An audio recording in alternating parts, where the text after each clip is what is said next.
Back in Sydney on this 14th day of Olympic boxing, the gold medal round is underway. Marv Albert with Teddy Atlas and Fred Rogan. We're at the exhibition center in the Darling Harbor area. And we're set for the lightweight gold medal bout. You're looking at Mario Kindelain of Cuba. Coming into the Olympics, one of the co-favorites for the gold. And he is going up against Andrei Kotelnik of Ukraine, who has been very dominating over his first 4 bouts.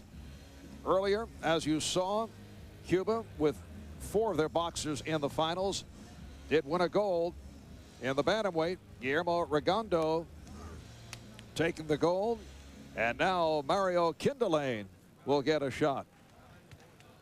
Despite Cuba's boxing success, the country has won only 1 medal at this weight class, 132 pounds. That was a gold by Angel Herrera at the boycotted 1980 games. Kindelain in the red, Kotelnik in the blue. Kindelain, a southpaw, which we have seen many of, Marv, in this Olympic tournament.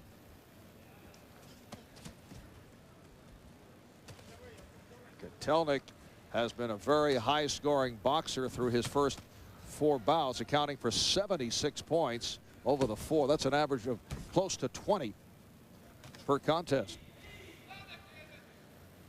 Kotelnik will have to try to get close, try to change things around a little, see if he can time the quicker Kindelain. Kotelnik won the gold at the '99 European Cup, attends Physical Culture College in Ukraine. Teddy majors in sporting studies.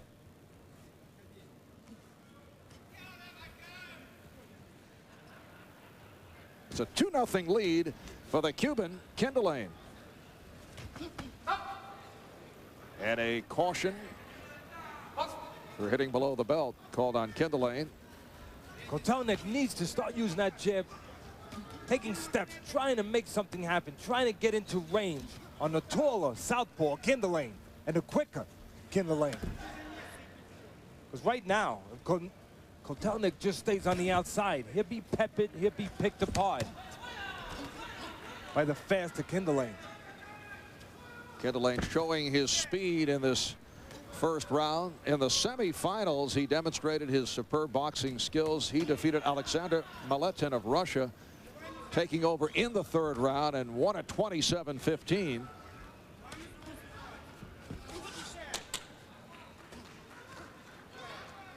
Kotelnik, when he goes back to his corner, they have to come up with strategy. He can't just hang out.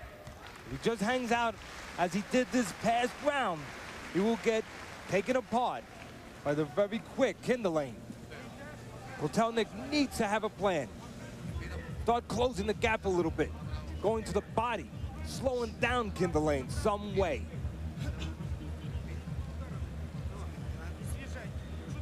Mario Kindelain hoping to continue the Cuban success. They have already won 1 gold, 2 more Cubans on the card, including heavyweight Felix Savon, that's coming up later.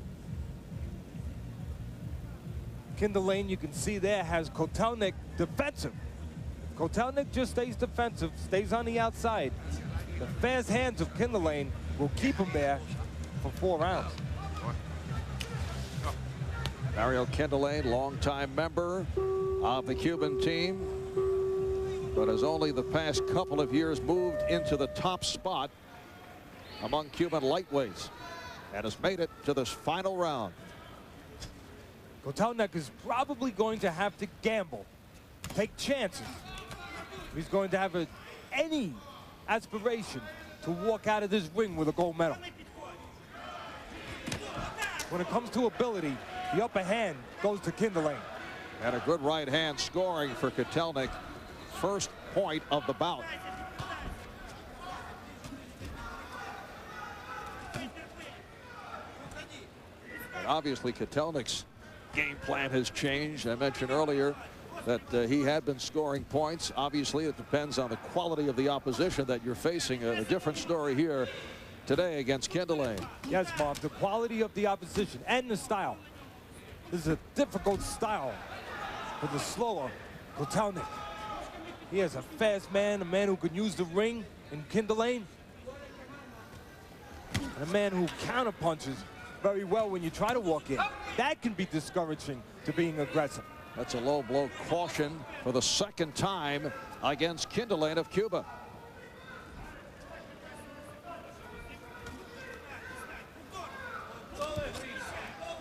Be interesting to see if there is another low blow. If the referee does call it, that would be a warning. That means the fighter loses 2 points, and in this low-scoring affair, that would be costly. There are ways to overcome better talent. One of the ways is to have a strategy, have a plan, have a specific style. And usually it also means you have to take chances. Kotelnik will have to make that choice. Right now, he's not taking enough chances, Kotelnik. He will not win the gold medal on the outside. He needs to start jabbing. Even if he jabs at the chest of Kinderlane. There he goes. He needs to jab his way in.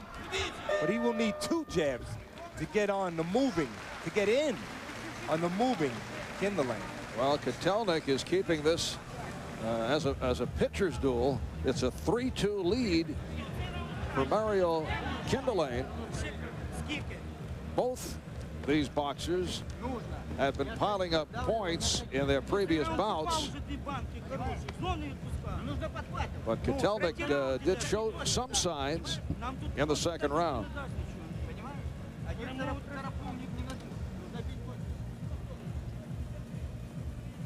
That's what Kotelnik wants.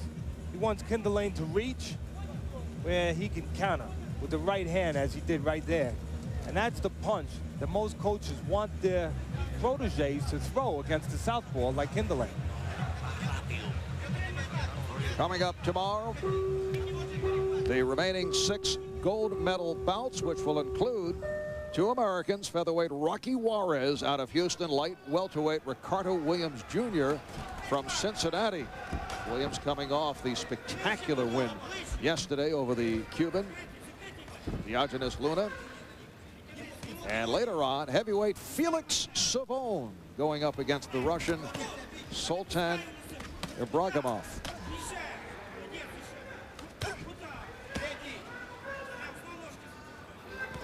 Gold medal bouts tomorrow will be seen on NBC. Kinderlane looking for a way to get through the cover of Kotelnik. And while he's waiting, he's using that jab, taking advantage of being the taller man, Kinderlane. Kinderlane very conscious of where he is in the ring. He wants the center of that ring. He wants to stay away from those ropes where the slower Kotelnik could trap him. And the Cubans have been very successful at doing their work at the center of the ring. Another point picked up by Kinderlane and a 5-2 lead.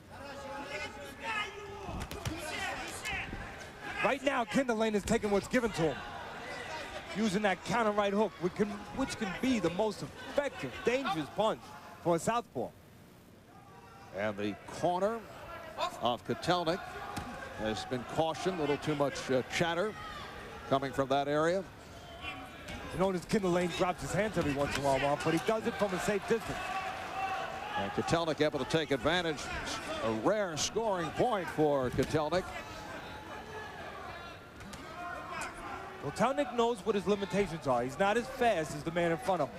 So what he's trying to do is time Kinderlane. He's trying to get himself into position where he doesn't leave himself open. And he's looking for opportunities, Kotelnik, to throw the punches at the right time. Timing is everything for the slower man, Kotelnik. Excellent round for Mario Kinderlane of Cuba, extending to a 9-3 lead against his opponent from Ukraine, Andrei Kotelnik, one of 2 boxers from Ukraine to make it to the finals. And there's Mario Kinderlane, one of the favorites in this lightweight class coming into the Olympics.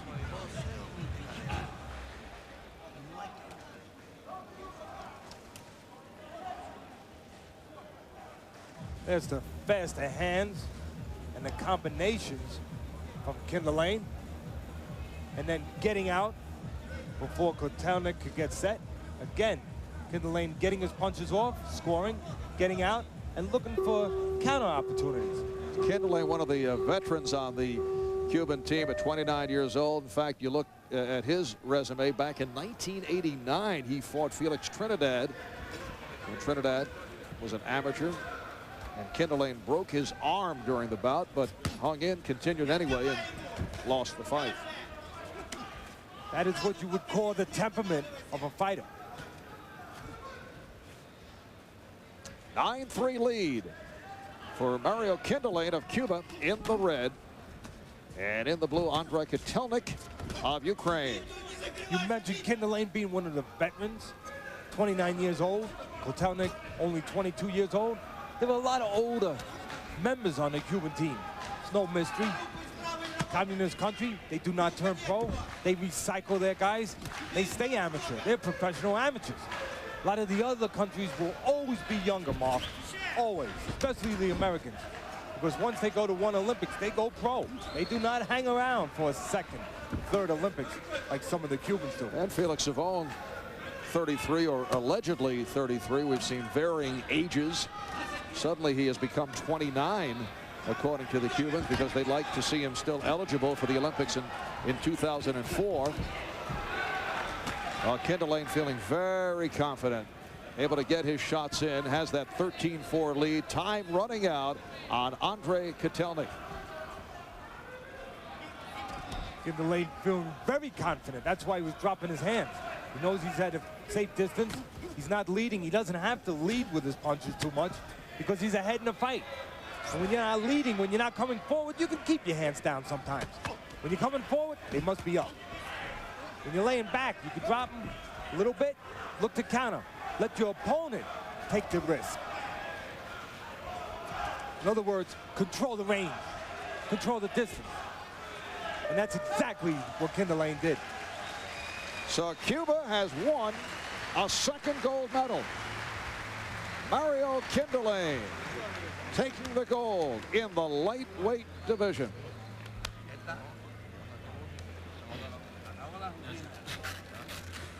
Came on strong in rounds 3 and 4.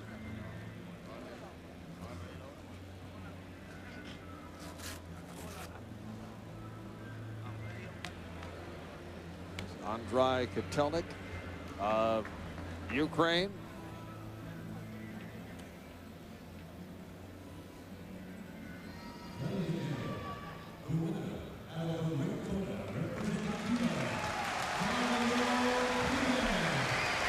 A second gold medal for a Cuban boxer. They have 4 in the finals. So Mario Kinderlane joining Guillermo Redondo. 3 more gold medal bouts to come, and just ahead the bantamweight gold medal ceremony, which involves American Clarence Vincent. We'll be back in a moment.